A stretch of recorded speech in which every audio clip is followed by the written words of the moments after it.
আমাদের সব শাশুড়িরা বলে থাকেন কথায় কথায় যে আমরা তখন কত সব কাজ করতাম, আর এখনকার মেয়ে বউদের তো কোনো কাজই নেই, তবু তারা যেন একটা দুটো ছেলে মেয়ে নিয়ে অস্থির হয়ে যাচ্ছে। তো মানে তাদেরকে একটা কথা বলতে চাই যে হ্যাঁ, তারা সেই সব দিনে অনেক কাজ করতো, মানে তাদের ঘরে, গ্রামের ঘরে অনেক কাজ ছিল, তাদের মাটির উনুনে রান্না করতে হতো, সেসব কথা না হয় মেনে নিলাম। কিন্তু তখনকার দিনে তাদের শরীরে ক্ষমতা ছিল, হ্যাঁ এটা ঠিক কথায়। আমাদের শরীরে ক্ষমতা নেই, কিন্তু আমাদের শরীরে ক্ষমতা থাকবে কি করে? তারা সব দেশি জিনিসপত্র খেত, নিজেদের ঘরের শাকসবজি, ঘরের দুধ, ডিম, সব ভালো ভালো খাবার খেত। আর এখনকার দিনে আমরা কি খাচ্ছি? গুচ্ছিক সার মিশানো খাবার দাবার, মানে গুচ্ছিক সার মিশানো শাকসবজি, আর ওই প্যাকেটের দুধ, আর ওই সবে আমাদের কি ক্ষমতা থাকবে শরীরে, অত ক্ষমতা কাজ করার? তখনকার দিনে ওই জন্য মানুষের গায়ের ক্ষমতা আলাদা রকম ছিল। আর বাচ্চা মানুষ করার কথা বলেন, মানে তখনকার দিনে বাচ্চা মানুষ কে করতো? তখনকার দিনে আবার বাচ্চা মানুষ করতে হতো নাকি? বাচ্চাদের নিজে নিজেই মানুষ হয়ে যেত। তখনকার দিনে তো সব 8টা 10টা করে বাচ্চা থাকতো, বড় বড় দিদিরাই সব ছোট ছোট ভাই বোনদেরকে মানুষ করে দিত। ও মাকে আর অতগুলো বাচ্চাকে মানুষ করতে হতো না, দিয়ে দাদা দিদিরাই সব ছোট ছোট ভাই বোনদেরকে মানুষ করে দিত। এখনকার দিনে যতই একটা বা দুটো বাচ্চা যতই হোক না কেন, এখনকার দিনের বাচ্চার পিছনে আলাদা লেভেলের খাটালি আছে। তখনকার বাচ্চার পিছনে অত খাটতে হতো না, কে পড়ছে যার ইচ্ছা সে পড়তো, যার ইচ্ছা হতো না সে পড়তো না। এখনকার দিনের মতো অত কম্পিটিশন কিন্তু তখনকার দিনে ছিল না।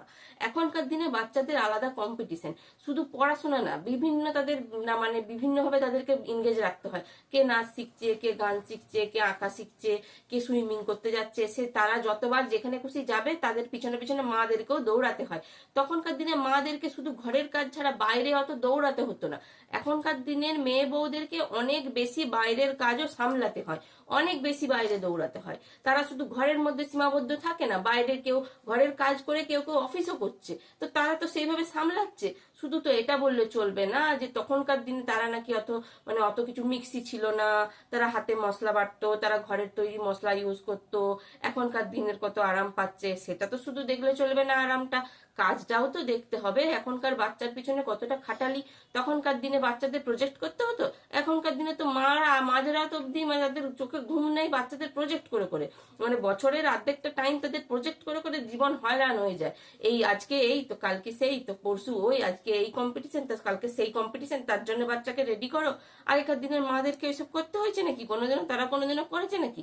এখনকার দিনের এইসব না, তো নানা রকম নাটক উঠেছে, বিভিন্ন কাজে লাগায়। আর শুধু সেটাই নয়, বিভিন্ন এখনকার দিনে তো মেয়ে বউরা মানে তাদের তো এই ব্যাংকের কাজ, আর আজকে এই আধার লিঙ্ক করো, কালকে ওর পোস্ট অফিসের এই লিঙ্ক করো, কালকে ওই এই করো ওই করো, বিভিন্ন প্রুফ দিতে দিতে তাদের আই কার্ড বানাতে বানাতেই তো জীবন একটা কয়লা হয়ে যাচ্ছে। মানে কাজের শেষ নেই, আজকে এই লাইন দাঁড়াও তো কালকে ওই লাইনে দাঁড়াও, বিভিন্ন রকম কাজ। আগেকার দিনের মহিলাদের ওইসব ছিল না, শুধু ঘর সামলাতে হতো, ঘরের রান্না করতো, ঘরেই থাকতো। আর এখনকার দিনে ঘরের সঙ্গে সঙ্গে বাইরেটা সামলাতে সামলাতে আরো একটা দুটো বাচ্চার খাওয়ার ঝামেলা, আর বিভিন্ন রকম নাটক, আর এই আর ওই সামলাতে সামলাতে না জীবন শেষ হয়ে যাচ্ছে। তাই শুধু ওই রকম ভাবে চলবে না যে তখনকার দিনে একালে সেকালে, সেকালেও কাজ ছিল, একালেও কাজ আছে। তখনকার দিনে তখনকারের মতো কাজ ছিল, এখনকার দিনে এখনকারের মতো কাজ আছে। কেউই আরামে বসে শুয়ে দিন কাটায় না, সবারই আলাদা আলাদা রকম ভাবে কাজ আছে। হুম।